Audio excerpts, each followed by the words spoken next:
నమస్కారం అండి, నా పేరు రాధాకాంతారు. నేను ఇప్పుడు ప్రజెంట్ సీతాఫల్ మండి సికింద్రాబాద్ దగ్గరలో ఉన్నాను. మనతో అల్వేలు మేడం గారు ఉన్నారు. ఒక్కసారి మేడం మాటల్లోనే విందాం.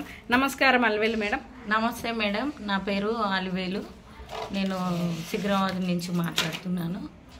అయితే నాకు షుగర్ ఉండే మేడం, శైలజ మేడం చెప్పింది నాకు షుగర్ ఉంది అక్క, మందులు వాడు, నువ్వు చాలా ఎట్లనో నల్లగా గలీజ్గా అవుతున్నావు అని అడిగింది. అడిగితే నేను వినక మళ్ళీ తర్వాత సరేలే ఒకసారి వాడి చూద్దాము. నాకు షుగర్ ఎప్పుడు 400 500 ఉంటుంది, తక్కువ అస్సలు ఉండదు. కనీసం 350 అన్న ఉంటుంది అని అట్లా 5 సంవత్సరాల నుంచి ఉంది. నేను ఇన్సులిన్ తీసుకుంటుంటే ఇట్లా గడ్డలైనాయి.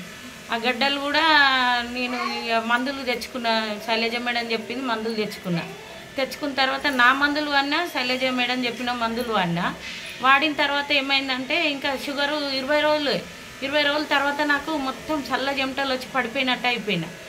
అట్లా ఎందుకు అయిందని ఇక 2 అరటి పండ్లు తిని పక్కింటి ఆమె షుగర్ది చేసుకునేది ఉంటుంది. ఆమె దగ్గరికి ఆమె వచ్చి నాకు షుగర్ టెస్ట్ చేస్తే 75 వచ్చింది 20 రోజులలోనే. నేను చాలా షాక్ అయినా, అబ్బా నాకు ఎంత షుగర్ ఉంటుండే, ఎట్లా తగ్గిందని.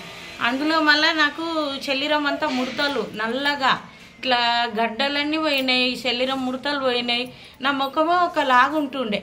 ఆ మందుల వల్ల ఇంత మంచిగా అయినా. ఎంత ఉంది మేడం? ఇప్పుడు 145 ఉంది, ఇంకా పెరుగుతలే.